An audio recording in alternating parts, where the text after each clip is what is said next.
to get started with fall training to group everyone as a group here in Nebraska and in the western part of the state, to help give you some new topics that if you need more Master Gardener hours here, you can get those to make your requirement for the program. So for our returning Master Gardeners, it's 10 hours of learning, of education, and 20 hours of service somehow.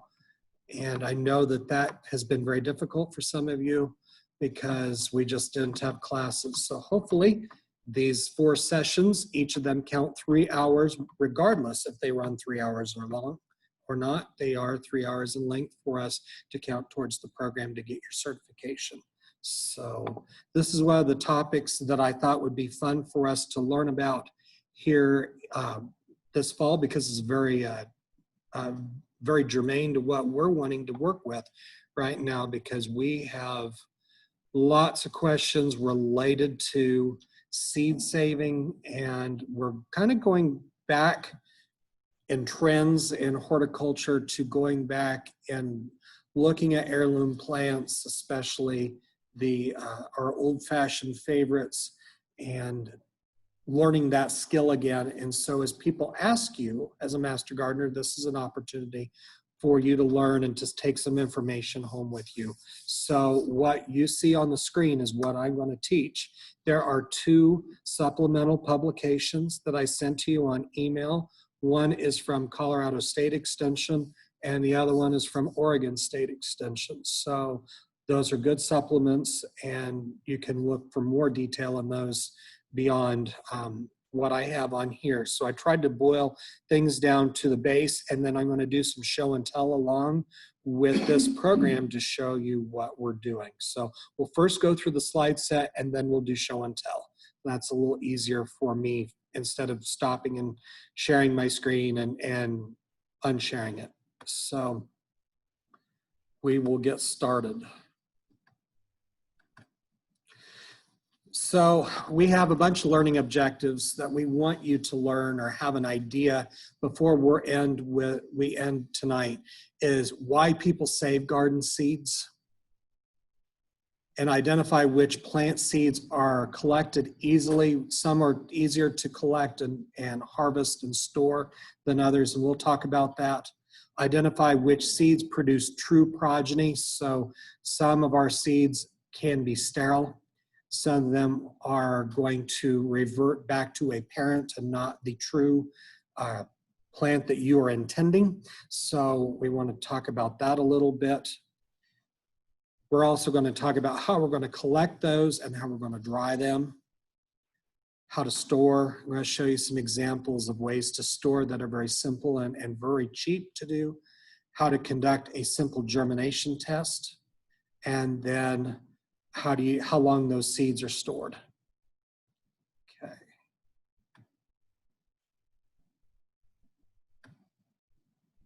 So why do we save seeds? Well, the first thing dealing with the pandemic is there's been a shortage of seeds, and seed suppliers have run out because people have all of a sudden decided to garden, or they've decided to hoard seeds at their home. So they're ordering in bulk and keeping them behind. So there has been a shortage, whether they have not been available at your local community or whether they weren't available through a catalog. And I found that out as a university vendor trying to order seeds myself. Some things were not available that were available in past years. So that's one thing that's really important to remember. And another one is to collect your favorites from your garden. Maybe you have a type of zinnia that you just absolutely love, that exact flower color, and you want to keep it. So that's a good one to identify, dry, collect the seeds out, and then you can have more of that same color. Because if you think of zinnias, a lot of times they come in a color mix. And my son planted zinnias and they were beautiful, and there are certain ones he absolutely loves. So we're going to pick the ones he really likes that are the pretty colors. We're going to dry them out. We're going to collect them, and those are Andrew's seeds for next year. So I know that zinnias are not an expensive item, but when they're in a mix of colors, you find a certain color you like and you want to have more of that color. You can also grow your family heirlooms. So if there's something that came from a family member years ago, you can keep those and you can propagate them through seed sharing. So that is a great option.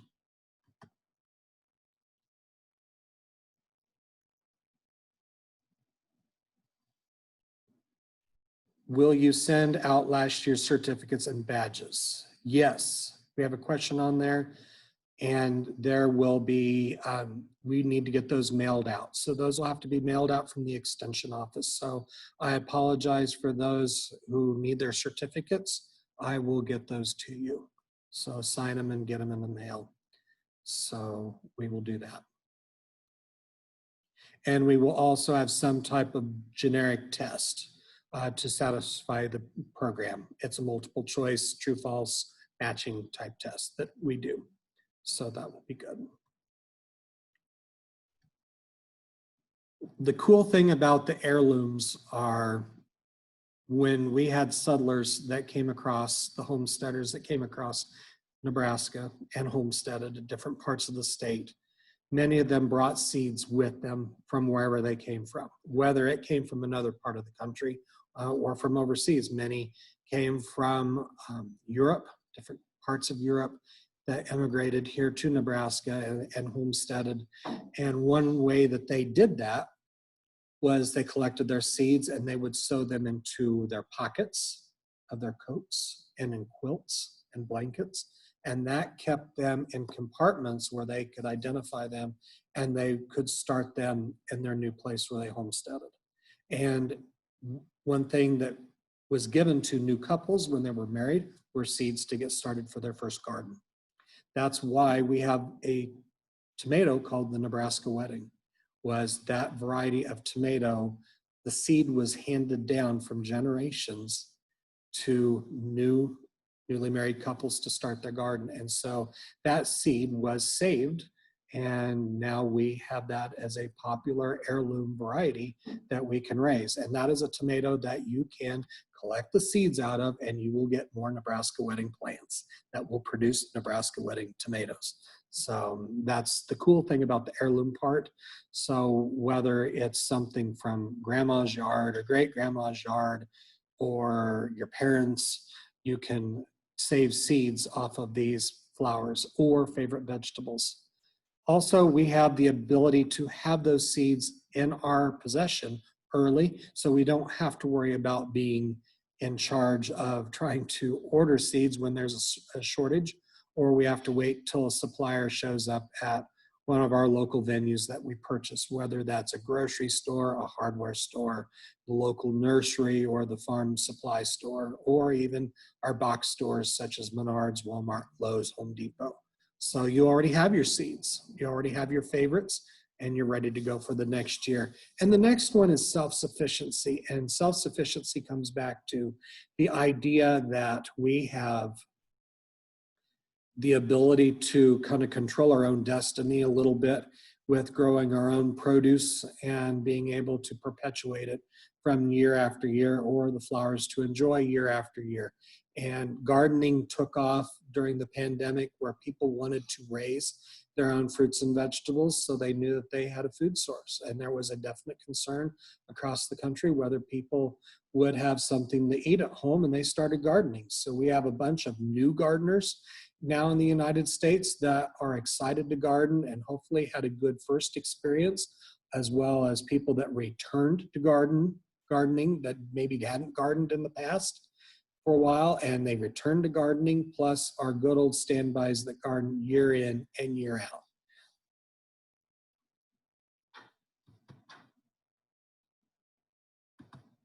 So let's talk about the types of seeds off of the types of plants that we can raise and we can collect. The annuals are your easiest by far. They're the ones where the plant completes its entire cycle in one growing season. And those are the easiest to collect from. They finish, and they are, for the most part, self-pollinating plants that do not require a pollinator. We do have annuals, especially our vine crops that require a pollinator, that are annuals as well. And we will talk about the difference there with cross-pollination being a potential problem with our vine crops, for instance. Then we'll talk about our biennials. Our biennials are like parsley and carrots, and they have a 2-year period where they grow, they come back, and then the second year they go to seed. And so you have to wait for that second year to get viable seed. So that's something that stretches out a little longer. So if you raise parsley or carrots, for instance, those are 2 crops that you'd have to wait a second time. On the flower side, penstemon are biennials. So if you have Husker red penstemon in your yard, in your landscape, that was bred out here and developed here at North Platte by Dale Lindgren and Dan Schaaf, you will want to raise those for 2 years, and they will go to seed, and then you can collect the Husker red penstemon seed the second year around, and then you can start it and have more Husker red penstemon come up. The last one are the perennials, and we do have perennials that we collect seeds from, that I have some examples from my own landscape that I can show you that are viable. And usually they have a 3-year life cycle, and they will start to produce seeds in some form or another. So we have those available, and we do treat those seeds a little bit differently. They usually have thicker seed coats, and they usually require either we scarify the seeds, meaning we're scratching the seed coat, we're soaking them in warm water, or we're treating them in the cold treatment. So there are some extra steps for the perennials, but they are perfectly fine. You can collect seeds off of perennials, just the process is a little bit different and a little bit more drawn out than our typical annuals that we like to raise. So true progeny are open pollinated, meaning self-pollinating non-hybrids are the best to save. So the Nebraska wedding tomato is a open pollinated non-hybrid tomato, and that is a cultivar of tomatoes that is not a cultivated variety. It is a heirloom, and that is one that if you collect the seeds off of it, it will produce a true Nebraska wedding progeny. So that's a little different.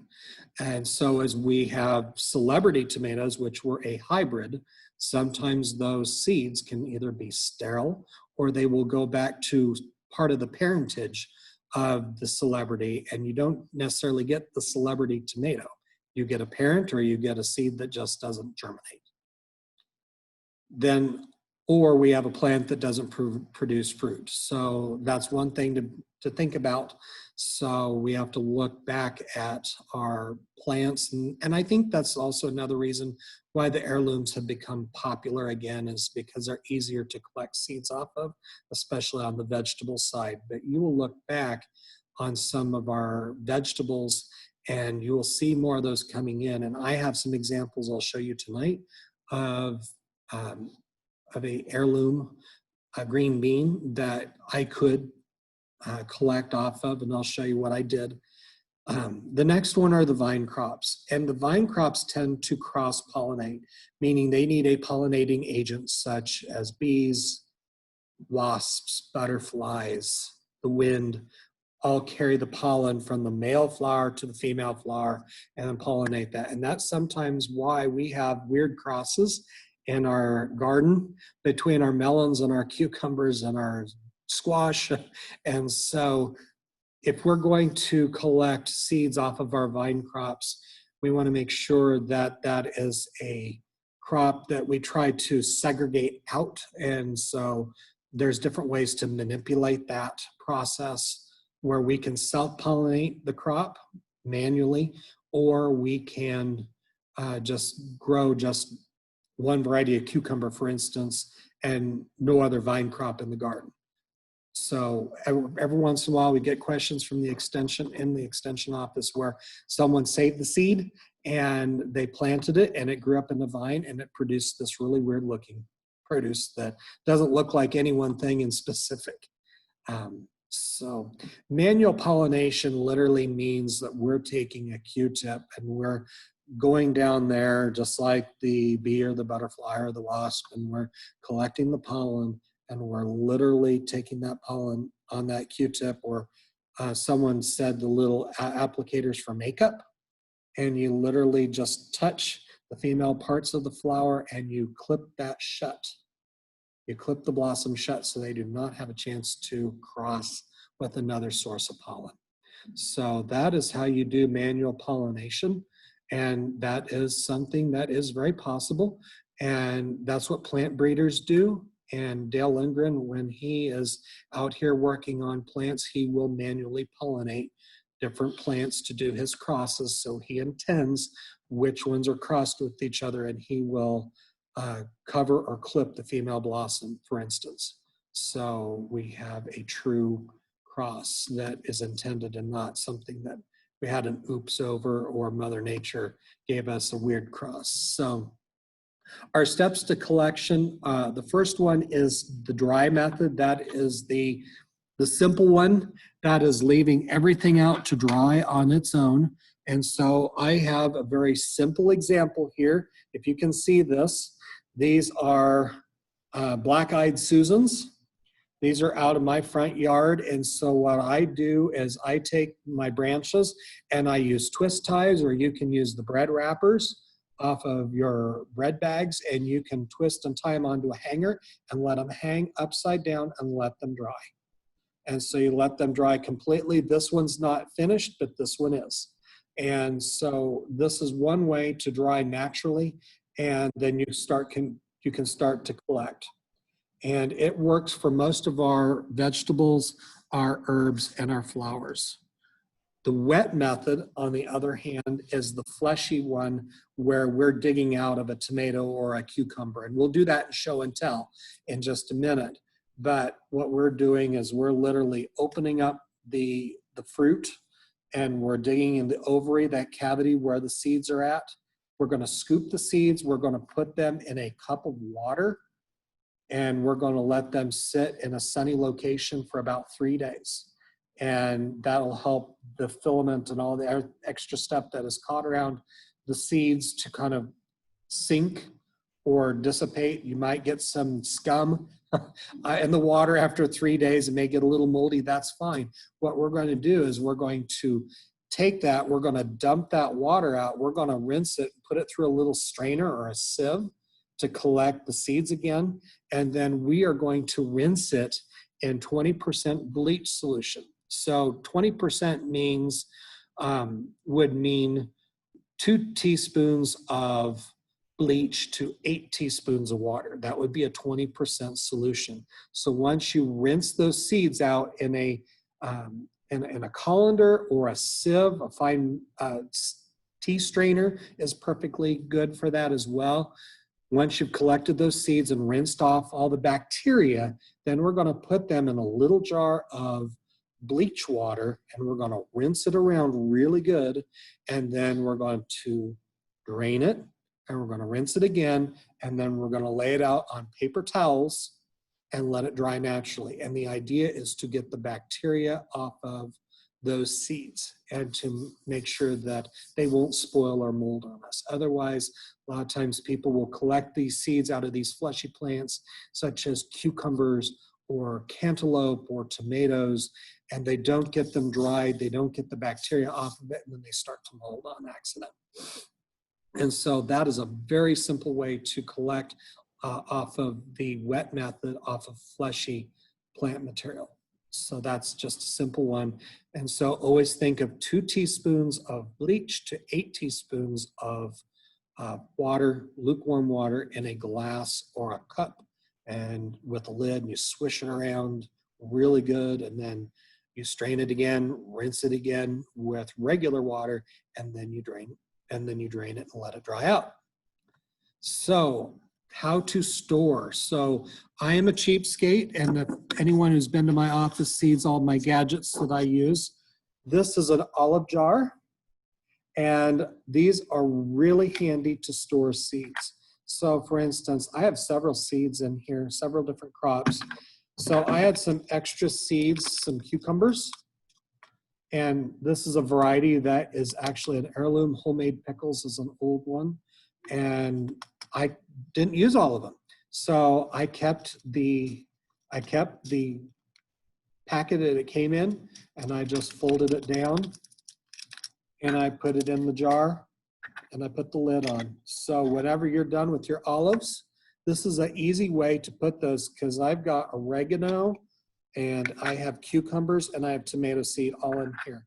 And the idea is the container needs to breathe some. You don't want it totally airtight.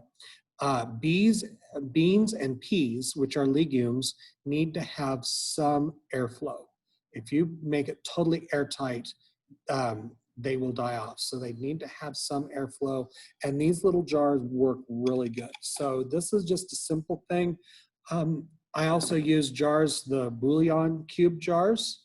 I clean those up, put them through the dishwasher, and I put my seeds in there, and that works very simple too. So you have your seeds in containers that aren't terribly big.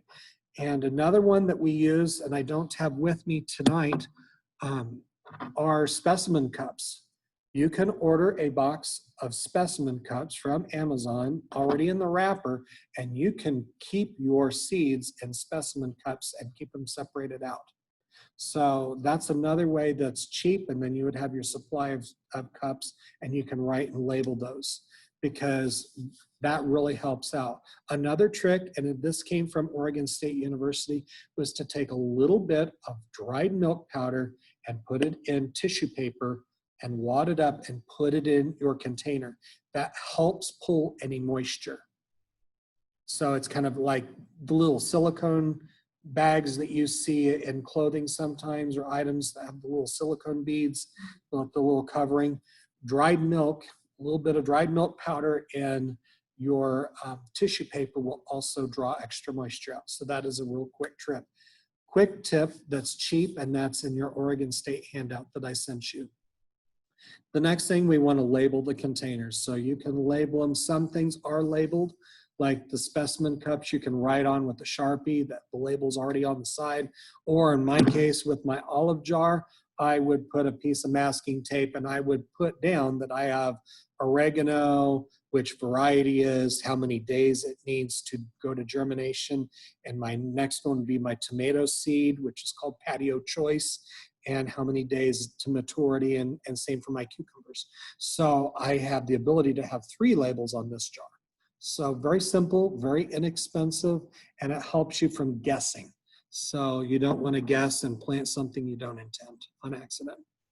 And the next thing is, we want to make sure that we reduce the ability of humidity in our containers. Wherever we store, we need to be in a cool, dry place.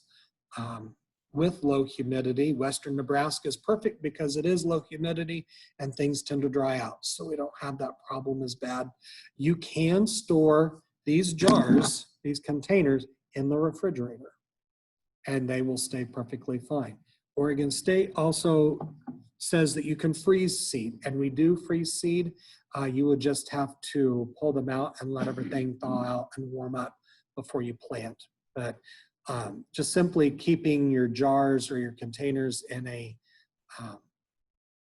low humidity, dark environment is going to be perfectly fine, or you can put them in the refrigerator. So. And then the simple germination test doesn't take any time at all. Simply for our annuals are the best. And this is a great experiment for school kids if you ever have a chance to teach in the schools, is lima beans. Buy some dried lima beans and put them in 2 layers of wet paper towels. Put those bean seeds in there and let them sit there. And after 10 days, see how many germinate. And then you take a percentage. So that helps a lot. So those are easy for a lot of our herbs and our flowers and our veggies that are annuals. Those open pollinated ones will start to germinate after 10 to 14 days. But 2 layers of wet paper towel, 1 on top, 1 on bottom, your seeds in the middle, place them in a sunny location so you get the warmth, and you can test how long they take to germinate. So that is a simple germination test to tell you how long those really last and if they are going to take longer. Remember, the harder the seed coat on the seed, the longer it takes to germinate. So always look at your seed packet. If you're buying from a seed packet or buying from a supplier that tells you how many days, then count the number of days before you check the test again. So that's a really simple trick. And then how long to store? The idea for keeping seeds is for us to save seeds 1 year and then plant the next garden season. So our best results will always come in that first year after first gardening season after we collect. And correctly dried seeds can last up to 3 years fairly viable. So if you still have some seeds out there that you didn't use, 3 years is a pretty good number for the home type of drying and collecting that we're talking about here tonight. And then if you have older seeds, it's always good to plant a few extra so you have some compensation for that lower germination percentage. So as they get older, the germination percentage is going to drop, so you always need to plant a few extra. So this is the table from Colorado State in your Colorado State publication. And I know this may look small on your screen, but I wanted to let you know these are the standards for federal and Colorado minimum germination standards on vegetable seeds. This would be the same in Nebraska. So you can look at this table up here and how long they last. So lettuce seed is only viable really for 1 year. And onions are about the same and going up to 5 years for cucumbers. So there is variation on how long you can store those. So they take a little bit of time to do, and some of them do last longer than others. But always remember, if you plant the next season, they have the best results for germination. And then here is the second set of tables here. So we talk about parsley is only a year. And remember, that's a biennial, so it has to grow 2 years. You're going to collect it, and then you're going to plant it the next year because that seed does not last very long. So it varies out quite a bit. So that is one that's really interesting. And I have some turnip seeds here I was going to show you in show and tell. They last for 4 years, and we're going to be using those for a project out here in the grounds at the West Central Research and Extension Center in our high tunnel garden as well as our food pantry garden. And we'll show you exactly how small they are when we do our show and tell here in a little bit. But here are the 2 resources. These are the live links that you can go straight to. You also have these links on your email, and you can pull those up. You can download them. You can print them. I suggest you keep your handout from tonight's class and your publications together and put them in your Master Gardener Manual, 3-hole punch them, and then you're ready to go. So that is... Yes, we have a question from Larry Throm. If you go to the store and buy, like say, an English cucumber or anything like that, you save the seeds from that and dry it. The question is whether you can buy seeds, like if you bought like an English cucumber from the grocery store. Yes, you sure can. You can sure try it and see if they will, because some of them do come back true progeny. So citrus are a different story.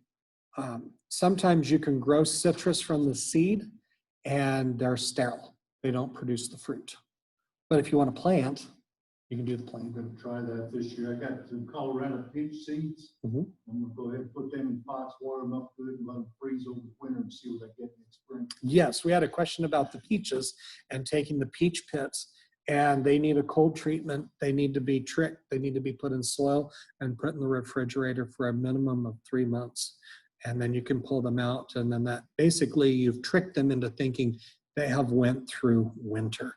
And that term is called vernalization. So that the fancy word is vernalization, and the reality is we're just trying to trick those seeds into thinking they've gone through Mother Nature. Mother Nature's cold treatment, and they will come out.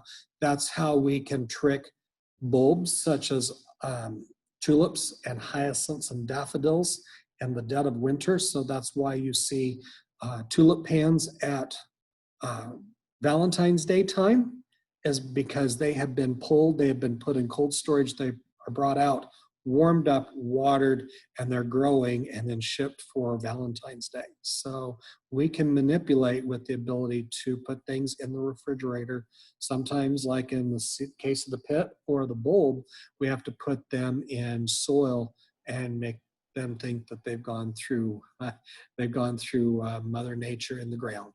So for the question part is my contact information. And for those of you who don't know, as of January 1, with our reorganization and extension, I have been moved to the county extension office, which is just across the parking lot from the research center building. So I am now housed in the county extension office, and the extension office address is 348 West State Farm Road here in North Platte. And the extension office number is 308-532-2683. And Vicki Nyhart and Emily Kriker are two office managers, and they know where I am at every day. So if I'm not in my office, they will get a hold of me. So if you need to get a hold of me, call the extension office number. They know where I'm at. And you can also email me that's at dlot2@unl.edu. So what we're going to do right now, if we will, is to take a 10-minute break, if that would be okay. And we're going to take a little bit of a break. Do you have any questions for now?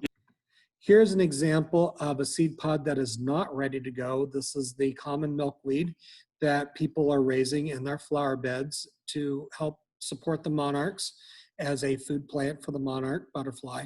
And so this one's not ready yet. So we want it to completely dry down. It's still squishy to the feel if you touched it. It's not ready. It's still kind of fleshy feeling. Now I'm going to show you one that is ready.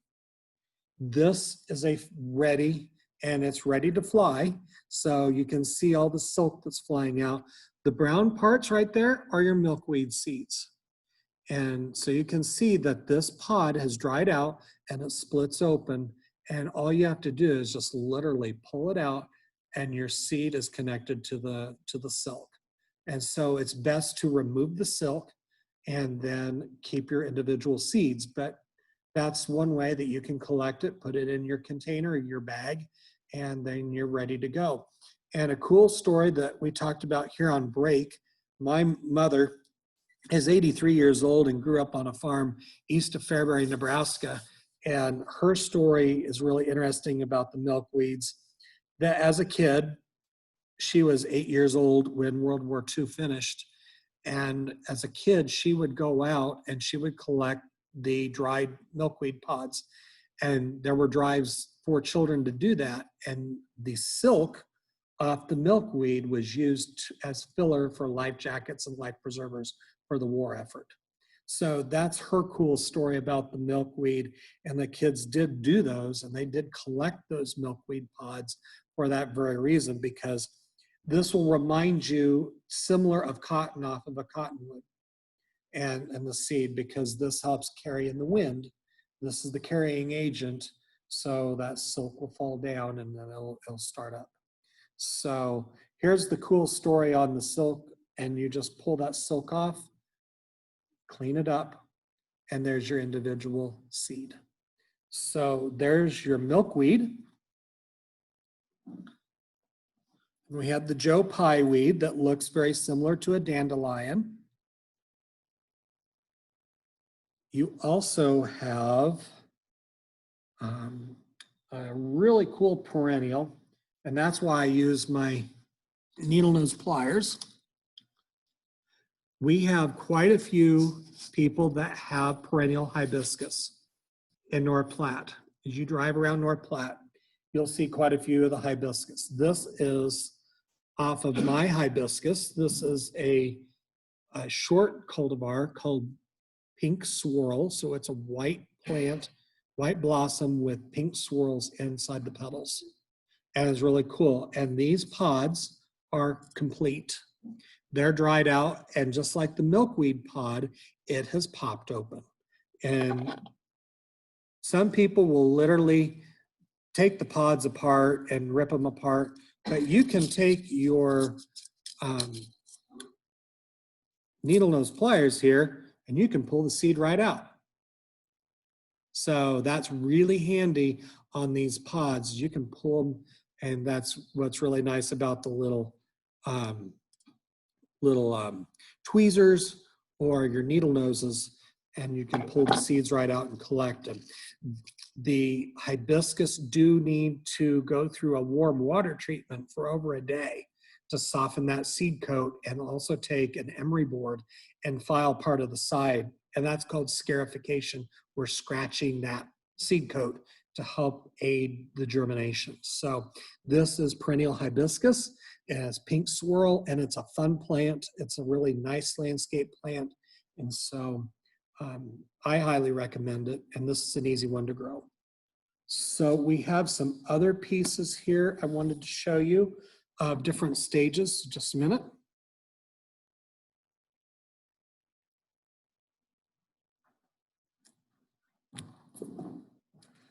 We have the zinnias. Andrew's zinnias from his flower bed up front, he really loves. And so I was going to show you the 3 stages of drying. This is one where the petals are really lost their color and they're starting to dry out. This would definitely be a candidate for you to either leave on the plant or hang upside down on that hanger example like I showed you. So this one still needs to dry a ways. This is an example of getting closer to being ready. The petals are all dried out. There's no color. The stem's starting to dry out.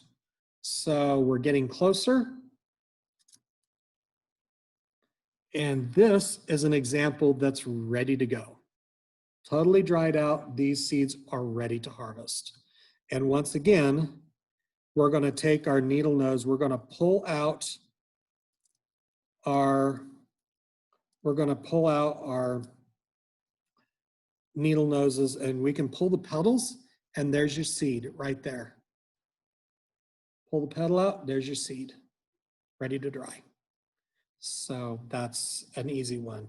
So all you have to do is just pull them out, and once the petals are gone, like on this example, you can literally take apart this blossom, and then these seeds are ready to go right in here. So if you want to do that with your finger or do that with the tweezers or a needle nose, that's perfectly fine. But this is another one that always does a really good job and really pretty flowers. Save it for next year. Actually, you could probably put this whole thing in a Ziploc bag and let it fall apart. And then you have to sort the seeds out from the chaff from the rest of the flower parts. But yeah, you could literally put this in a Ziploc bag. Just don't totally seal it. Just let it fall apart. And then you can pick the seeds apart if you wanted to do that. So depends if you like to just let it fall apart or if you like to pick them out. So either way, super simple examples. The next ones are going to be our veggies and our herbs. So we have some differences here to show you, and that'll be fun.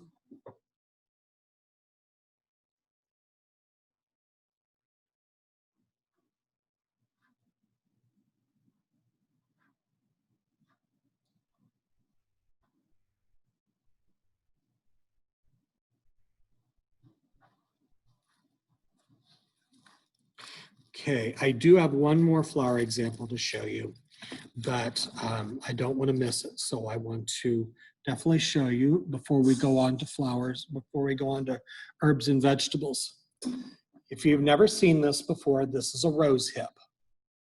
You will see the sepals. These are the sepals off the blossom, and you can see where the flower used to be. This is the ovary, and in here, inside this is our seed source.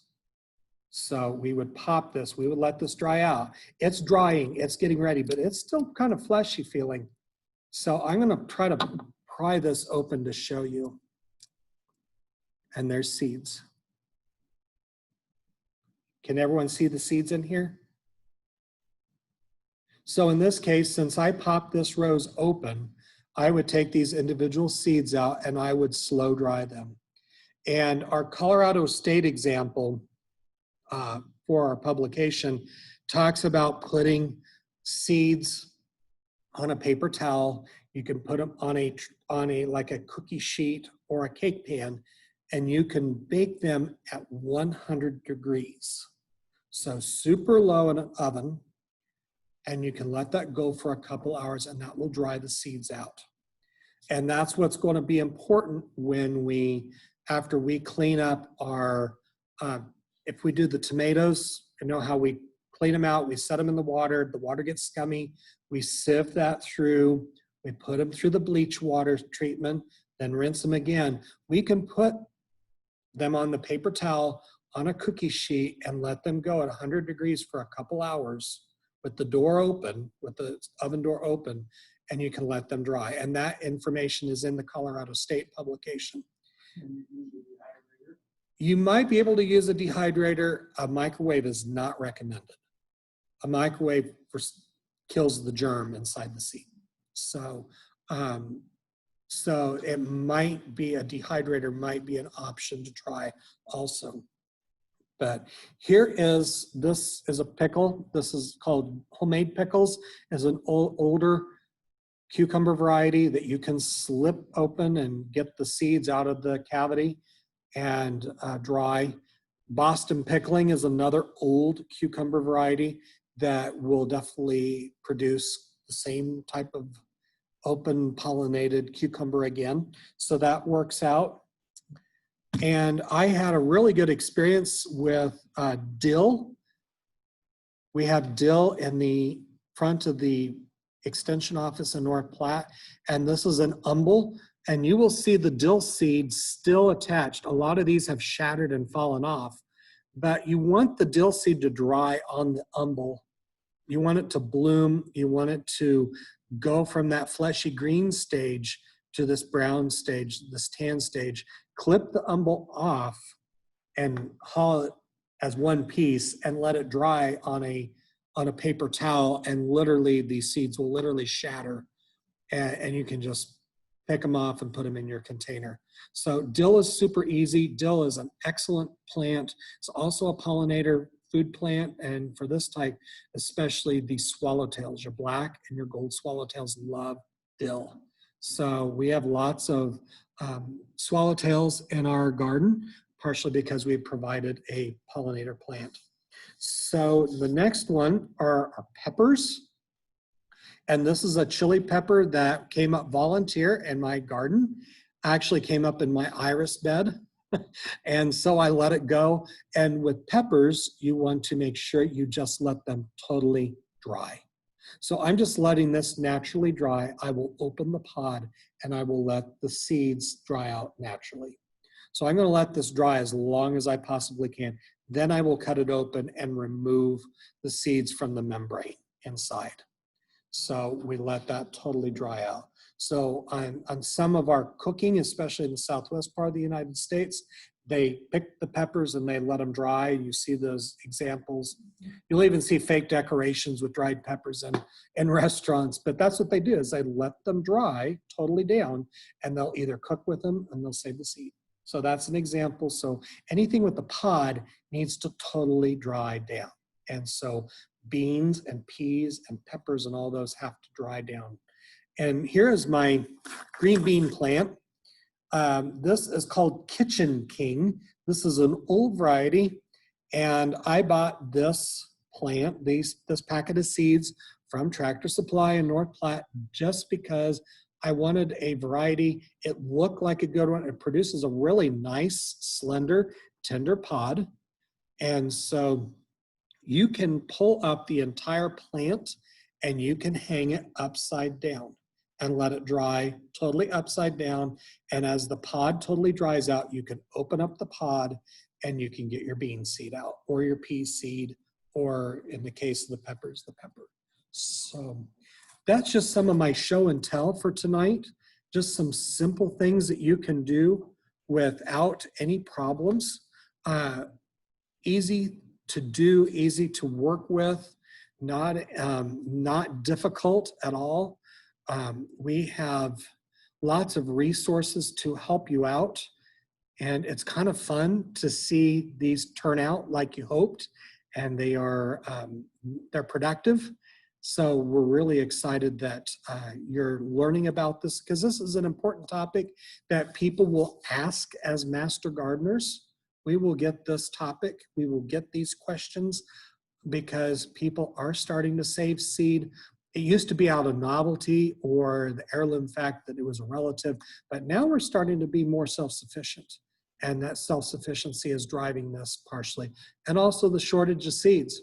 So we don't know what the next few years are going to look like with our seed supplies. So if you have something that you like, why not dry it and store it and have it and plant it for next year?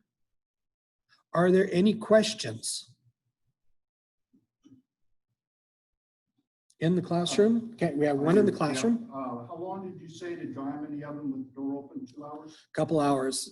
Couple hours at 100 degrees Fahrenheit. So you can put them on the paper towel, on the cookie sheet, or in the cake pan. Open the door 100 degrees for a couple hours, and that'll do it. You don't want to go any higher than that, because you will kill the germ inside the seed. So they will not germinate. You will have cooked them. So, and that happens. So about 100 degrees.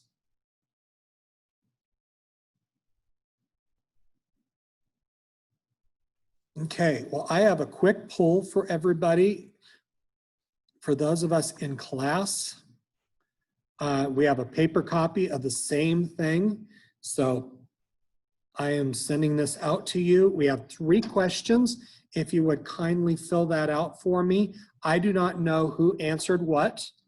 So if you would please answer those for me, and it helps give me some feedback, that would be great. Are there some things that we didn't get to answer for you?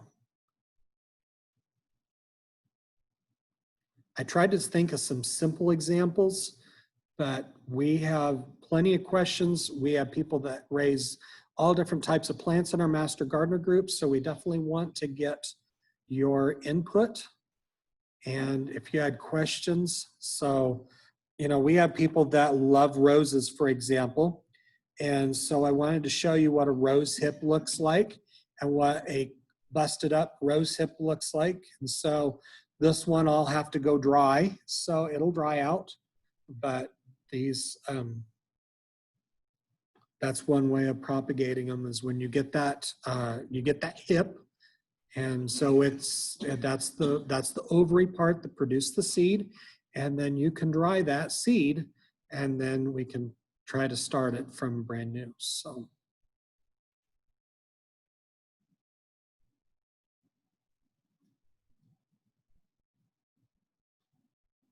The world has changed quite a bit with everything that's gone on. And one thing that we tried to do with Extension is we never stopped. We kept going with our work, with all of our projects, and teaching. How we teach has to change, of course, because of access.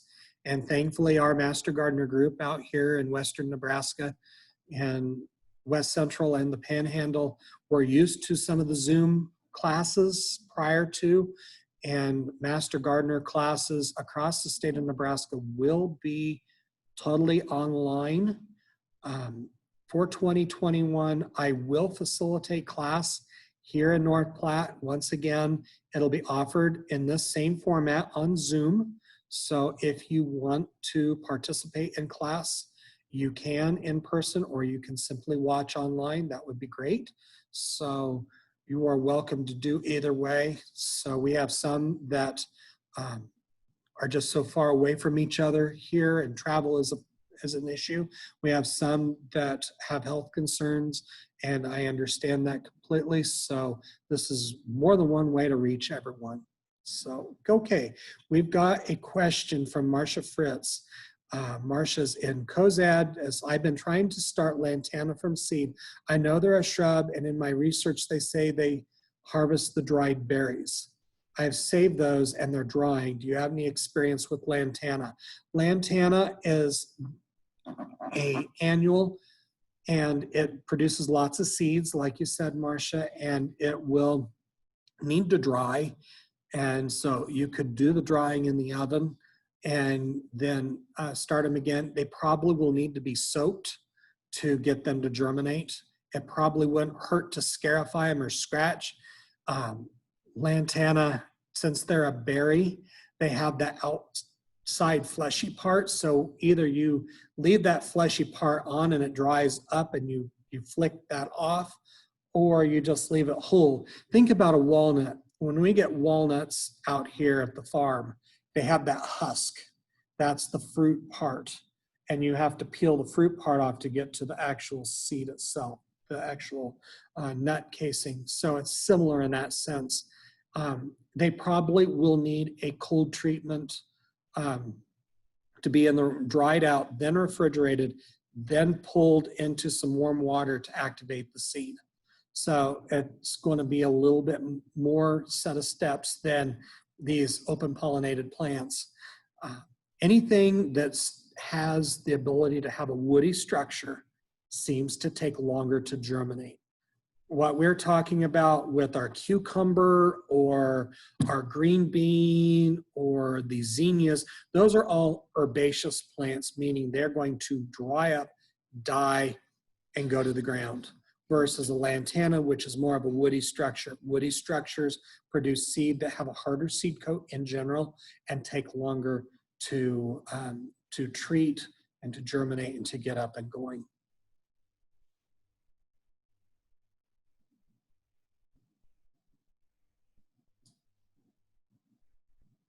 Okay, any other questions? Did everyone get their answers in here? If you haven't answered anything, please fill out the survey. These are all totally anonymous, so I do not know who answers what, and I don't want to know unless you are really excited to tell me, because I want this to be anonymous and want you to feel safe in answering what you thought. So I have 8 out of 10, and so if there are a couple people that haven't answered, if you would please, then we'll continue. Are there any other questions? Any other resources that you want to talk about tonight?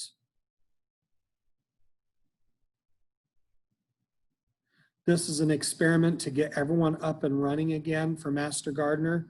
Remember, this class counts for 3 hours of time. So that's just a standard in my group. And so hopefully this wasn't too terribly long. We took a 10-minute break in between so you could go to the bathroom, get your cup of coffee refilled. And that's probably the format we will be going to in the future, especially for those who are online. As the old adage goes, the brain can only absorb what the rear end can take.